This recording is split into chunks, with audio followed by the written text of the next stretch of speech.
Jess, I am so glad to be speaking with you today. We met through our friend Patrice Polzer, who was raving about your program, the Mic Drop Academy, and could not stop talking about it for several days. So I'm sure it's amazing. I'd love to hear more about that. And then I know you also have a nonprofit, Headbands of Hope, I believe, where you're helping kids around the world that are impacted by illness. So I feel like I'm in the presence of greatness right now, and I'm glad to be speaking with you. The feeling is mutual. I have read so many of your articles in Entrepreneur. Like, I've been following you on LinkedIn. So the fact that we are now here talking to each other is a great gift, and I'm so thrilled. Awesome. And I can see behind you that you have a book. It looks like it's called Chasing the Bright Side, if I'm not incorrect.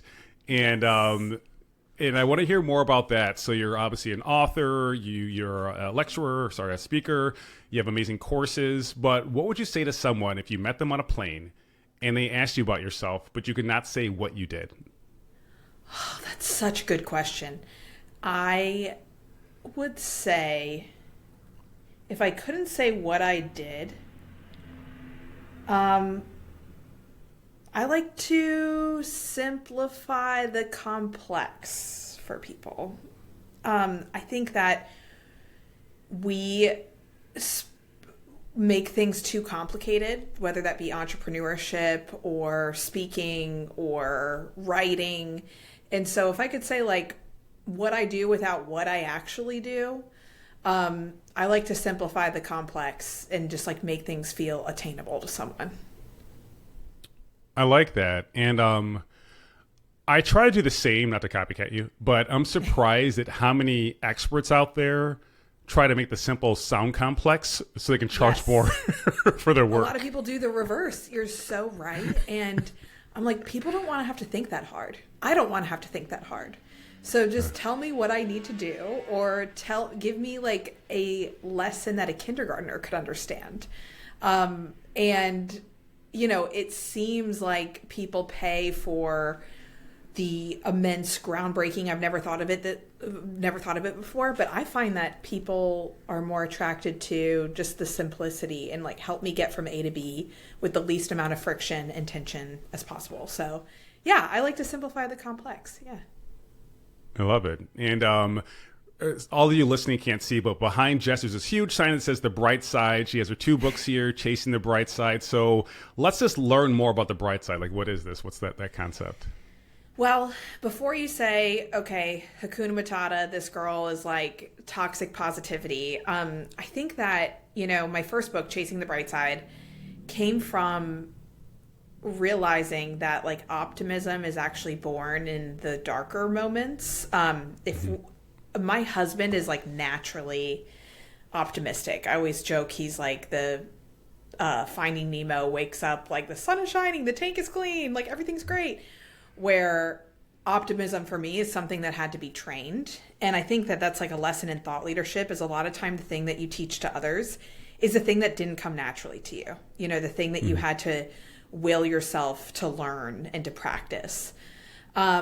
And so for me, Chasing the Bright Side, you know, my first company, Headbands of Hope, had started to get some traction.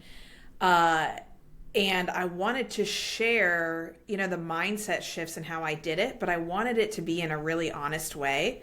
Because I'm sure, Terry, you know the narrative of entrepreneurs that are like, well, one day I had this idea, the next day we're just sold out, and you know, our biggest problem is we can't keep anything in stock. And you're like, okay, cry me a river. This like not, you know, how it goes.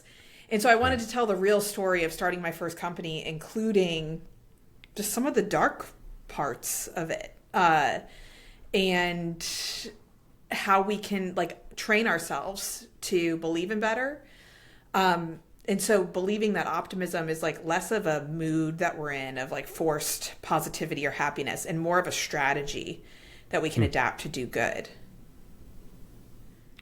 I like that. And I think for people that are like eternal optimists, I'm like, that just feels like your baseline. You know what I mean? It's like, and I'm not dissing your husband, you know, I'm sure it's great, but it's like. You can diss him. I do it all the time. Yeah. All right. Well, maybe he can skip this episode. But yeah, I mean, like, I like it when people have a struggle they've gone through and I've had to be optimistic, persistent, resilient to get through it, as opposed to someone who's like, oh yeah, just wake up and life is great. Like, how come your life isn't great? It's like, well, I've been through some shit, dude. Like, that's why. So, right. so, totally. And that's kind of a cautionary tale I give speakers is like, a lot of times the way that people think, I need to go up there and I need to sound qualified and I need to be credible and I need to appear like I've had this figured out forever. And it's like, no one wants to learn from someone that's like just naturally good at something because they never had struggle. And so sometimes like the greatest lessons that you have that you should share with others come from your worst moments.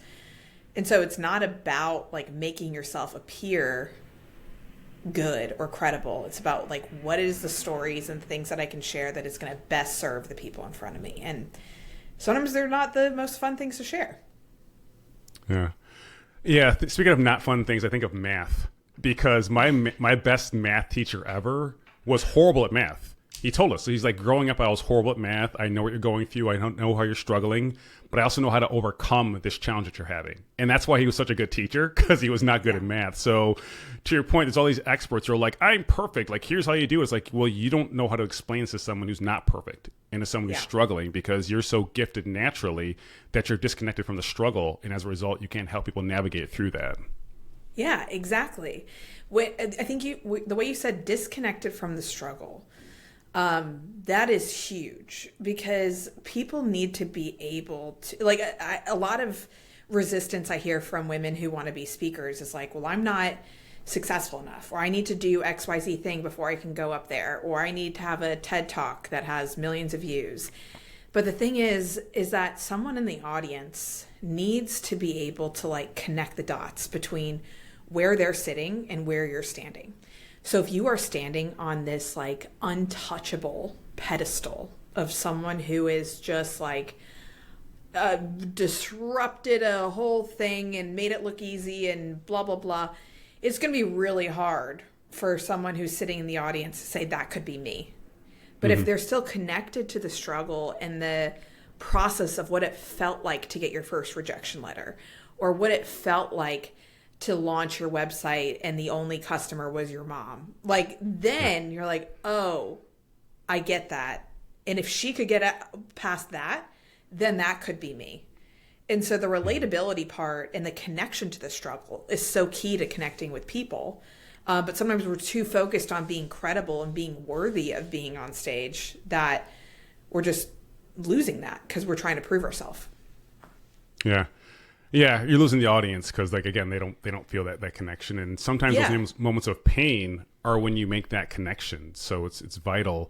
But you're an amazing public speaker to the point where you train other women and non-binary individuals how to be amazing public speakers. Again, our friend Patrice was raving about it, and I was like, "Cool, I want in," and she's like, "Yeah, I can't." So I'm curious. You made a decision to make Mic Drop Academy only for women. Why, well, I have an understanding of why, perhaps, but why, and was that a challenging decision to make? So when I first started my speaking career, I started to notice, as I'm sure you've noticed, a lot of like lineups being white or non-diverse. You're just like, oh, this is a lot of times I'm the only woman on the roster. And it was something I kind of like flagged, but never really looked into. And then I was speaking at an event for a company, and I got home and I thought I did a really good job. A couple weeks later, the event planner called me and she was like, I just want to give you some feedback, like off the record. And I was like, oh crap, what did I do? Like, what did I say? Thought I did good. And she said, we did audience testimonials after the weekend, and your keynote ranked the highest among all of our keynotes that weekend. And I was like, great. What's the issue?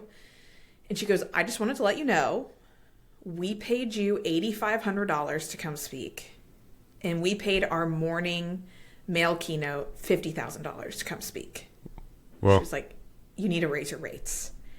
And at that point, I just was like, holy cow, I didn't even know that, what people were getting paid, how much they were getting paid. And it's not his fault for asking for $50,000. It's just that we're not talking about it. And then I was at another event that I was speaking at in New York, and it was for event planners. And after I spoke, they had a panel about diversity in the speaking industry and why there aren't more women speakers, because less than 30% of paid public speakers are women. And an event planner from a very big company that we all know said, look, we want to bring more women on our stages every year, but they're less than 12% of the applications. And so it just became this like flurry of, okay, women are not applying maybe as much as men. They're not asking for as much as men. And maybe they're not getting selected as much as men. And so how can I just assist in this? And so I live in Raleigh, North Carolina, and I just rented out like the bottom basement of a restaurant and put up an Eventbrite. I was like, okay, any woman that wants to learn public speaking and how to get paid to do it, Thursday night, come here, I'll have wine and cheese. And called it Mic Drop Workshop. That was the first ever Mic Drop Workshop. And then people were like, can you record this? Can you put it online so I can rewatch it? Or someone was like, I can't make it. I don't live close by. How can I attend?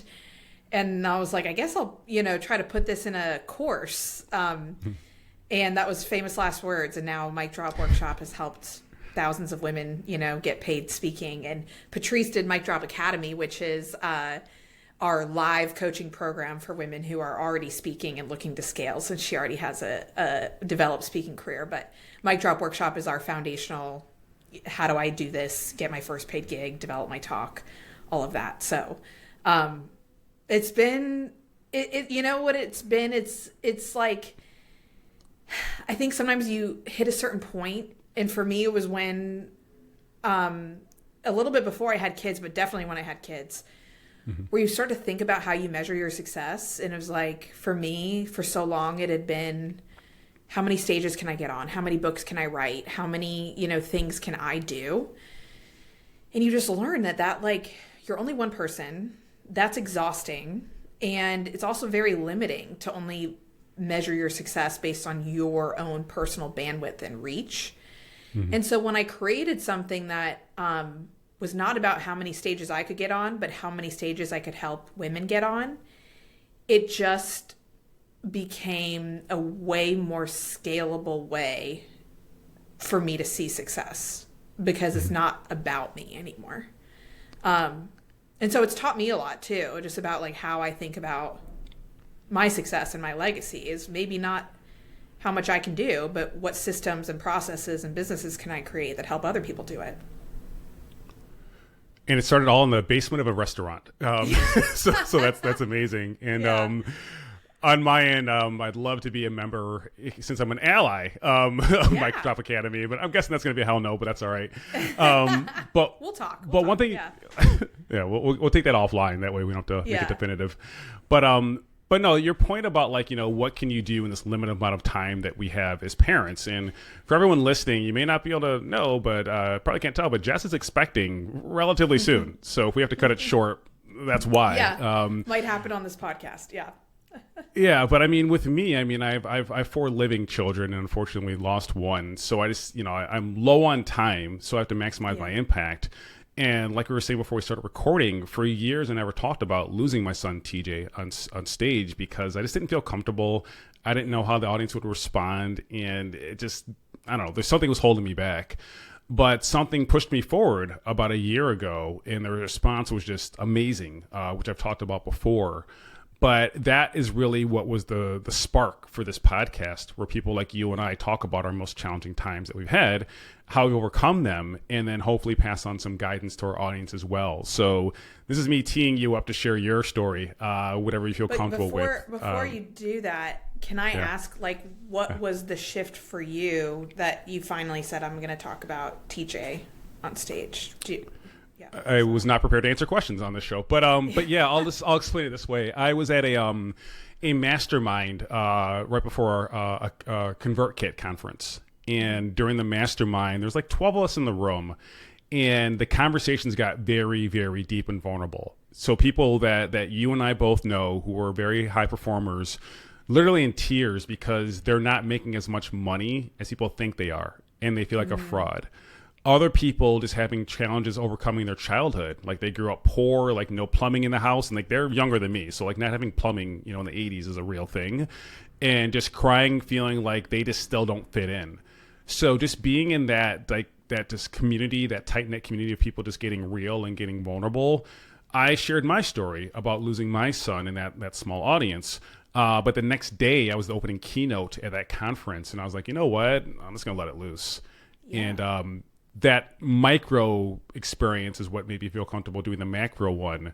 And then after that, just going forward, I know how necessary it is, because I talked about it, and as soon as I got off stage, this person came over to me and they're like, one of my good friends is burying their son today as well, and his name is also TJ. And I shared your story with them, and it gave them some comfort on a very difficult day. So it's very rare that you see the immediate impact of that kind of work and vulnerability and expressing yourself.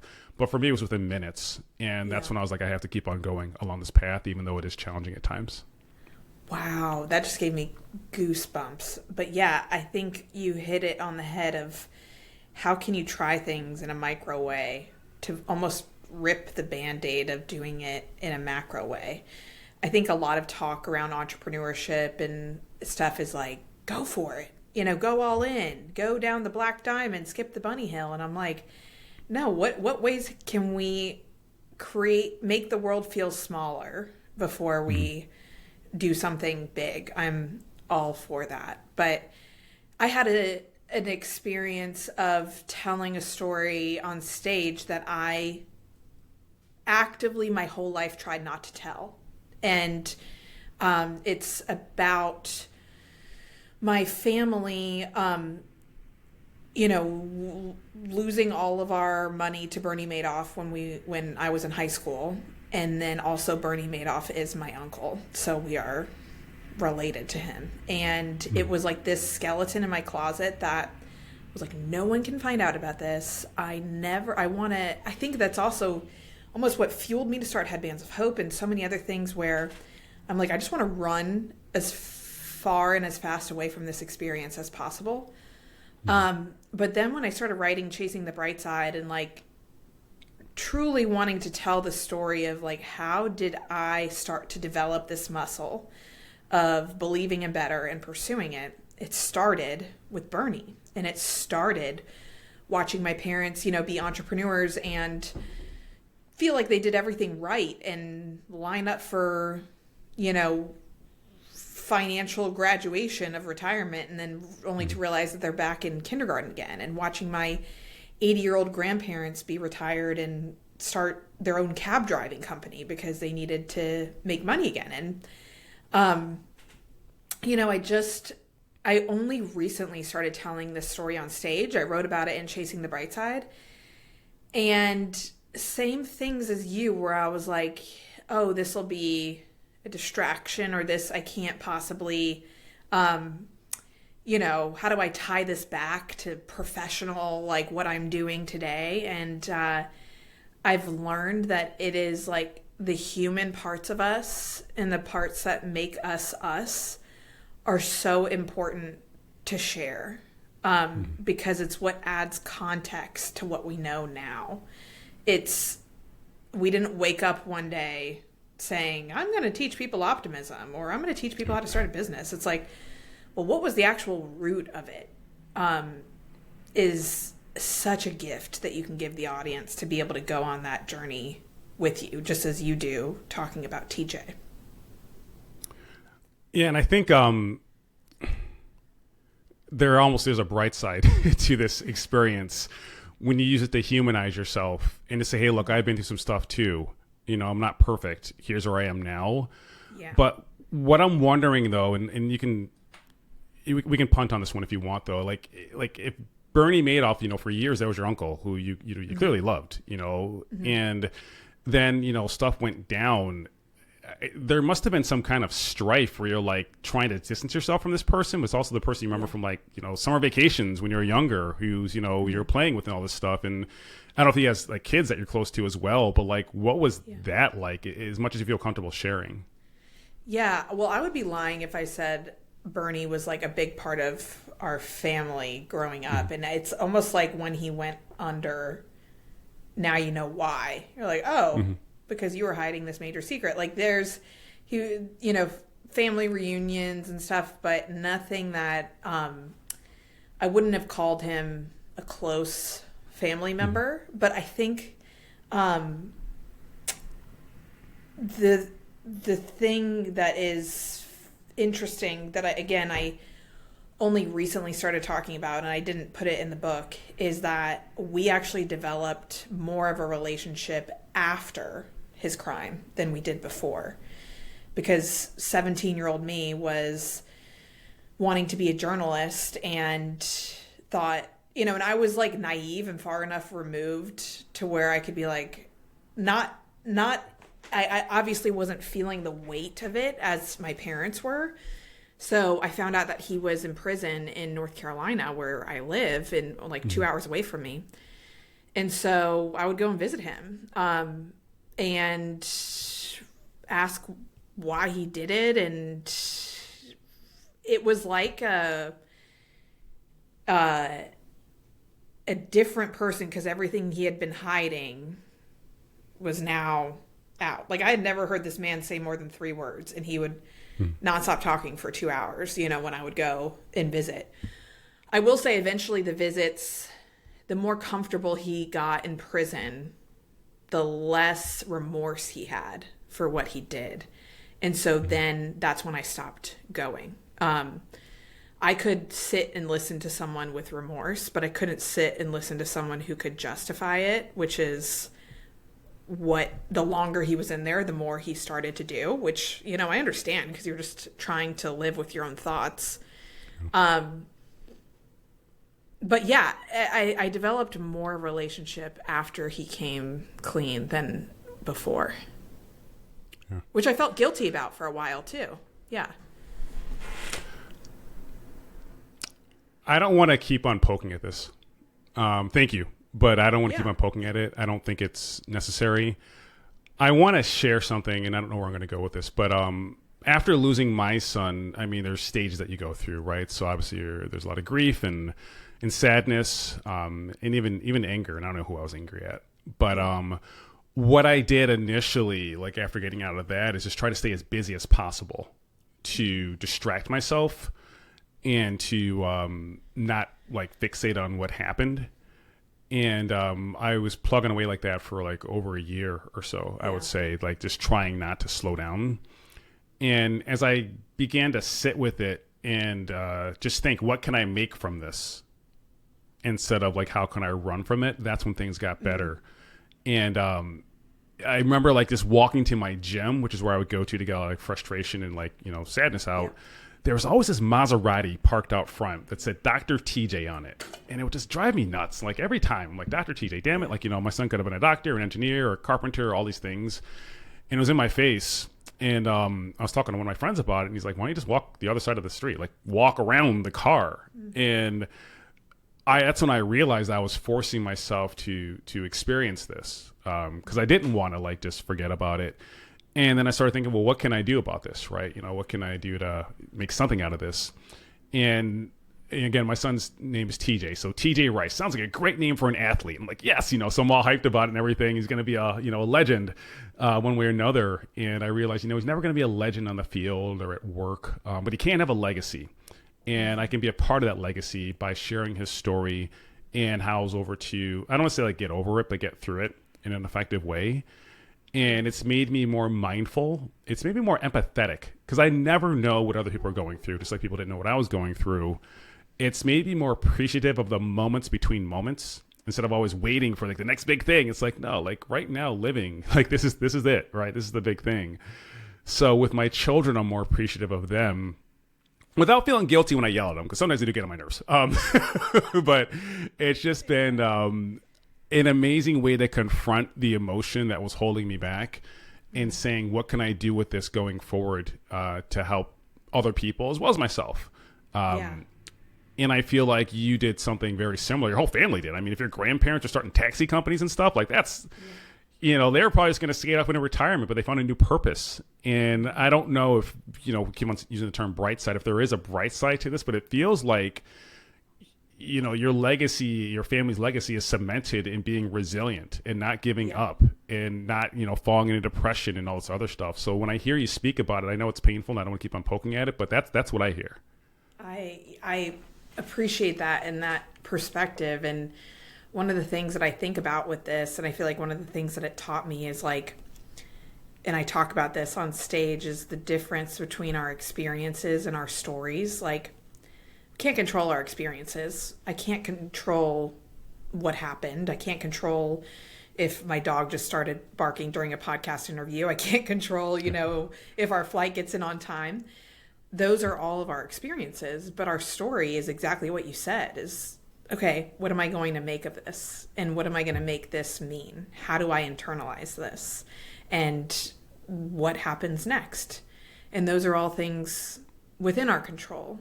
And it doesn't mean, I think one of the hesitations sometimes I have around optimism and chasing the bright side is that, like, you have to push yourself through it and it has to be immediate. Like, it took 12 years to even mention Bernie's name publicly, in any way, because I was still processing the experience and not knowing what the story is. And so a lot of silver linings and lessons take longer to cook and to develop, and to like force ourselves to find meaning in every moment can be tough. And so to give ourselves, that time to process is also important. And I think sometimes even being in like the thought leadership space, it blurs sometimes your filter of how you process things, because you're like, I want to live my life and experience it, not just through the lens of what should I share, and that has like been something I've had to consciously do, is I don't want to just be living experiences through the lens of sharing them. I want to live them to live them. And if that means it might take a while to share it, then so be it. Yeah. I'm going to ask a question that's tangential. When you're at sporting events or concerts or anything like that, are you recording the phone on your phone the whole time, or are you experiencing it live? Never. I mean, I'm not to say never. I feel like I definitely was. But my husband and I traveled around in an Airstream trailer for 3 years and just lived nomadically. And there was like a season when we first got started where I was like taking pictures and documenting everything. And then I just stopped. And like every once in a while we would do it. But I'm like, this top of this mountain like does not need to be like posted on Instagram. It could just be our moment. So I feel like that trip really changed the way that I like document things. And of course, like I feel like maybe my career or maybe things could be further along if I was more active on sharing my personal life or stuff like that. But I'm like, to me, it's not worth like the cost benefit of that. Yeah. There is this study by Harvard that showed at any given time, 47% of us are not paying attention to what's going on in front of us. So we're distracted. I believe that. And that distracted mind leads to being unhappy, because you're like, anywhere but here, right? You're being distracted.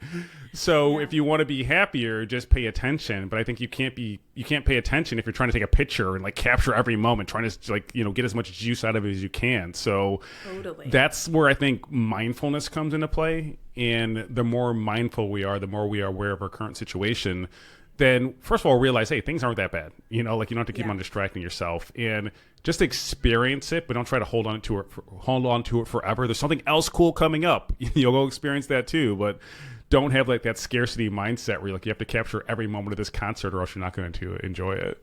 There was like this photo, I need to find it.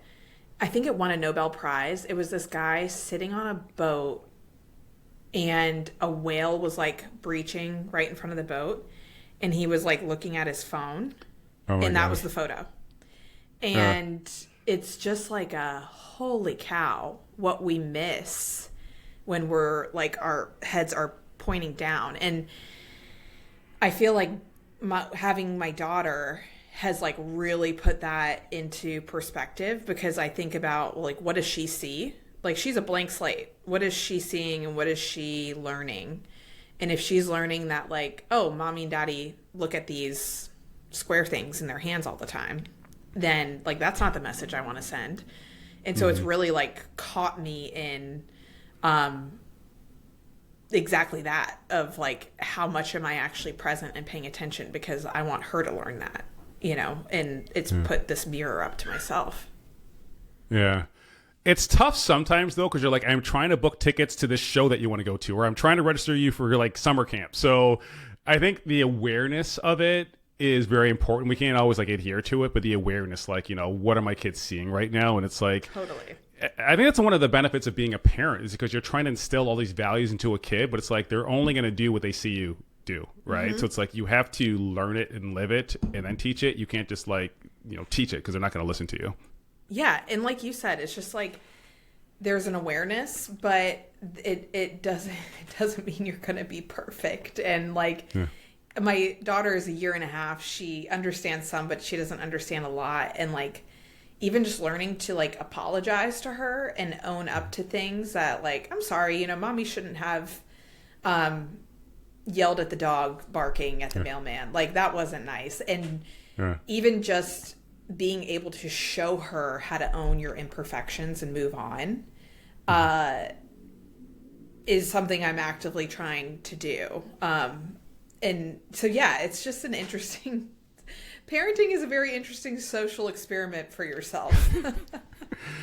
Yeah, I agree. And I make it part of like my personal brand. I talk about my kids a lot online. And I think personal branding is important, but I think going forward, character branding is going to be even more important. So how do you actually behave, not just how do you portray yourself? So I have a very unique question for you that I've never asked anyone before. So we're gonna wrap up with this one. Okay, so pretend Patrice and I are talking about you behind your back an hour from now. Okay. What would you want us to say about you? That is so good. I think I would want you to say that she walks like what she talks, you know? I would want you to say that I'm authentic and like have integrity in that. But I also would like you to say that the experience was just enjoyable. And I know that sounds ridiculous, but I feel like I put an effort on just being more candid and relaxed and not so transactional of like, I'm going to go on this podcast. What am I going to promote? And what am I going to share? It's just like, no, I just want the things that I involve myself in to be enjoyable and fun and learn from people that I am talking to. And I hope that people feel the same way about me. So, you know, I say with speaking, I'm like, I want people to be like unknowingly inspired, you know, because they were just having a good time. And that's what I hope you and Patrice say about me. That's such a good question, though. That really made me think.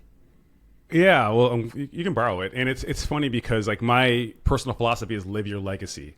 So how do you want people to talk about you? Well, go live that way. And I will say for you, you're definitely living your legacy. So I think that's great.